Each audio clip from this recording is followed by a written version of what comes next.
This is the iPhone Air, one of Apple's best and most interesting iPhones in recent years. But I will also go as far as to say that this is also one of Apple's most confusing phones, and sales also do suggest that as well. But once again, I love this phone as I've been using it for 2 months, but there are a couple things about this device that makes it a little confusing for me to recommend it to other people. And I can kind of understand why the sales have been so sluggish. And this is also coming from the same person who actually really loves and enjoys using this phone out. Today, I'm going to be talking about the things that I really enjoyed about the iPhone Air over the past couple of months, while also going over ways they can improve the phone, and also go over why I think the sales are sluggish for this new iPhone. I think the most beautiful thing about the iPhone Air is not even about its design. I mean, sure, it's a very good looking phone, right? It's super thin, it's super light, it's got these really nice polished edges, you've got this really nice clean and simple camera plateau in the back, and it looks very different, at least the rear of it, from any traditional iPhone.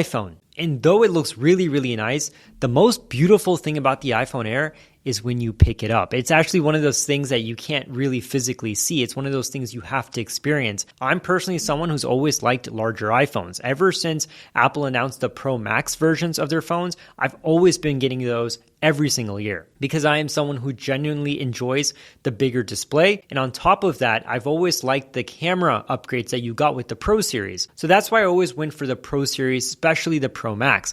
But this year I was kind of conflicted because the thing is, yes, I like large displays, and yes, I do like nice cameras, but at the same time, I am someone who also wants something thin and light. I mean, phones have drastically gotten larger over the years, and you feel it. You feel it in your pocket every single day you're walking, and you also feel it in your hands even when you're doing something simple as sending a text message to a friend, right? But at the same time, with the iPhone Air, what I really like about it is you're getting a 6.5-inch display. So that's right in between the Pro Max and the standard iPhone screen size. So it's slightly bigger than the standard, slightly smaller than the really large one. And to be honest, I think it's like the perfect sweet spot. And here's another thing. With all the iPhones this year across the lineup, they all have the same always-on ProMotion display, which is absolutely stunning. So you're literally going for an iPhone Air, but you're getting the same display quality as the Pro and Pro Max. So that is something that I really appreciate. So over the past couple months, when I've been using the iPhone, on a day-to-day basis, I've absolutely loved it. I mean, now when I go and pick up a Pro Max, that feels very, very hefty. Great phone, by the way, but very hefty. And it's almost as if Apple is kind of going for functionality over form with those devices. And this one is the one that feels very, very stylish and modern looking. It's almost like a precursor to the future of what the iPhones will be like, especially the rumored foldable iPhone, which should be coming out in 2026. All right, so we talked about the display and how great it is. We talked about how beautiful the design is. And also going back to the design of the iPhone, it's the only iPhone right now that's made out of titanium, or at least the edges of the phone are titanium. And I'm not going to lie, it's a very durable phone. I actually did drop it once without a case, and it was perfectly fine. I was scared. My heart was beating quite rapidly, but when I looked at it, it was perfectly fine. But what surprised me the most this year is that it's actually the most durable phone. There's no bend gate going on. People aren't breaking them as much. The phone this year that is getting a lot of, dents and stuff is actually the Pro series this year. The amount of, pictures and videos I'm seeing of people literally getting their iPhone Pro and Pro Max this year, and it's literally getting dents and scratches right away. And it's interesting because in my opinion, the most durable phones were always the Pro series phones, right? Because for the past few years, they've been using titanium, right? Apple's been really marketing, titanium on these Pro series phones, and now they're going to aluminum. Now, because it's a thinner and lighter phone, that obviously comes with some compromises. And there's two big compromises with this phone that I think is making it kind of like a deal breaker for most people. So the first thing, and I don't think this is a big thing. The big thing is the camera, but I'll talk about that in a second. The battery life is something that I'm hearing a lot about. And to be honest, it's not bad. I am a content creator. I am a digital marketer. I am on my phone all the time. And trust me when I say this, I have not had any issues with the battery life. Now, is it as great as the Pro or the Pro Max? No, I will say that. But when I say that, I also mean in comparison that if I'm going to bed around 10:30 p.m., if my Pro Max is around 20% of battery life, this will be at probably 10% of battery life, right? But once again, that's a 10% difference, but it is a smaller, thinner, and lighter form factor, right? So obviously it's a given that you're not going to get such a great battery life in comparison to the Pro Max, right? But it's not bad battery life. It's actually really, really nice. But it also depends on your lifestyle. For example, when I'm working at my desk, I always have my phone on the ESR wireless charging stand. When I'm driving, I have a wireless charging pad where my iPhone Air is always resting on. So when I'm driving to go meet my clients or if I'm at home, I always have it on some sort of a charging station. So I guess maybe my opinion on battery might be different from others, right? But I feel like in today's day and age, we can always just rest our phones on charging stations wherever we go. So I don't think that's that big of an issue. But once again, if you're someone who's traveling a lot and you don't want to sacrifice the thinner and lighter form factor with putting a, battery pack on it or something like that, then yeah, I can understand why you may have some issues. But I have friends and family who have an iPhone Air and none of them have been complaining about the battery life. They're going through social media all the time, watching stuff on YouTube and Netflix, sending messages. They're doing everything, especially when it comes to content consumption on their iPhone Air, and they haven't had an issue. But the two things that I have the biggest issues with is one, the camera, and B, the price. So first, let's talk about the camera. Now, I'm not going to talk about the front-facing camera because the front-facing camera is identical to the standard iPhone 17 and the Pro and Pro Max. But it's that single camera on the back that might be a big hit or miss for a lot of people. Let me just start off by saying this, that the main camera on the back of this phone, well, it's the only camera. It's the same camera that is the main camera on the iPhone 17 Pro and Pro Max. It's the same 48 megapixel Fusion camera system. So you get super high resolution photos that goes up to 48 megapixels.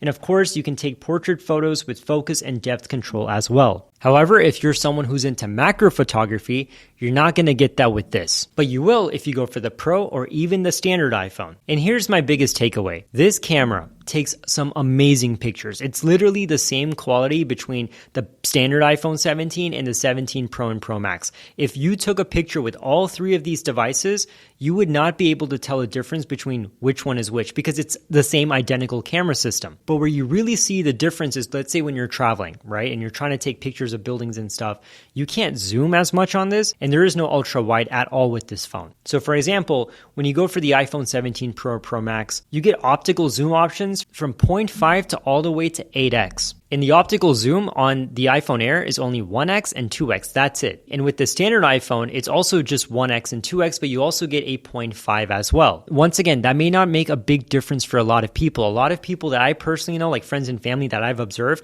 when they're out and about and they're trying to take a picture, they just take their phone out and they just click. They're not really tinkering with their settings or anything like that. They just take their phones out and they snap. That's it.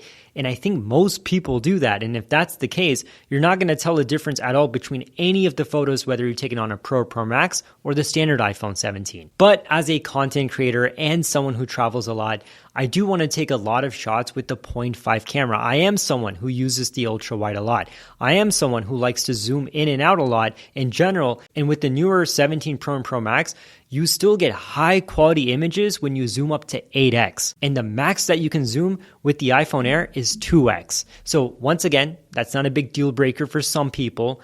But for many people like me who are into content creation or who do value photography a lot, it does make a difference. Also, you have no support for Pro RAW with the iPhone Air, but you do with the iPhone 17 Pro and Pro Max. You also get no support for spatial photos in the iPhone Air. I don't think a lot of people really care about spatial photos that much. I know a lot of people and they don't even know what spatial photos are. But the biggest thing for me, and I swear, I can let go of the 0.5 and the 8x zoom and all of that stuff. If it only had this thing, I would be sticking with the iPhone Air, and that is cinematic mode. As a content creator who creates all their content on their iPhone, when I'm filming A-roll, I film with cinematic mode on my iPhone. And the fact that the iPhone Air doesn't have cinematic mode because of the lack of the other lenses, that's a big deal breaker for me. In fact, even the base iPhone 17 allows for cinematic video recording. And for me, that is huge. But for most people, I think this is the perfect iPhone. But then you might be wondering, why does the confusion come in, right? If I'm only saying that the camera is the big deal breaker for some people, why is it confusing? Well, the confusion really comes with the price, because here's the thing. Let me go on Apple's website right now. The iPhone Air starts at $999, so $1,000. But if you pay $100 more, you get the iPhone 17 Pro, right? You go from an Air to a Pro. So you go from 1 camera to 3 cameras, a bigger battery life, the A19 Pro processor that is not binned at all. And for some people, those things are big things. And then when you look at Apple sales, it's been the strongest ever for the Pro Series phones, because I feel like a lot of people who looked at the Air and were willing to spend $1,000 on a phone, if you can spend $1,000 on your phone, you can spend an additional $100 and get a Pro. And I think that's what a lot of people are doing. And it's not just that. Things get even more confusing, is that you're not just comparing the iPhone Air to the Pro. You're also comparing it to the standard iPhone, which I think is one of the best upgrades that I've seen in recent years. Because like I said in the very beginning of this video, the display technology of the Pro and the Air are also on the base iPhone 17, and that starts at just $799. And you get 2 cameras and better battery life. So I feel like that's where things get really confusing. I think when it comes to the pricing, it's just really weirdly priced in my opinion. And to be very honest, I was very optimistic when the iPhone Air first came out. I think a lot of people, at least I assumed that a lot of people would really value its form factor, because it is such a stunning form factor. Once again, yes, it looks beautiful in images and videos, but it's one of those things you have to hold in your hands, and not just hold in your hands once and be like, oh wow, it's thin and light.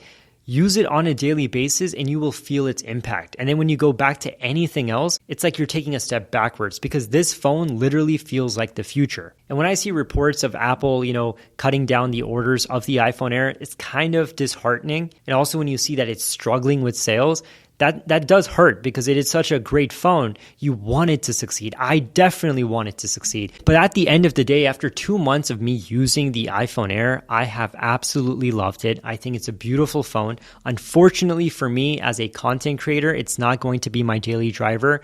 I'm going to be going back to the iPhone 17 Pro Max, but I still stand to what I said. It is the best iPhone for most people. Yes, it's a little confusing in the lineup right now, but I think the average consumer will really, really enjoy this phone. But as always, I want to know your thoughts. What are your thoughts on the iPhone Air? Do you like it? Do you think Apple should have done more? So let me know in the comment section below your thoughts or any questions you may have. Subscribe to my channel if you haven't already done so, and I'll catch you in the next one.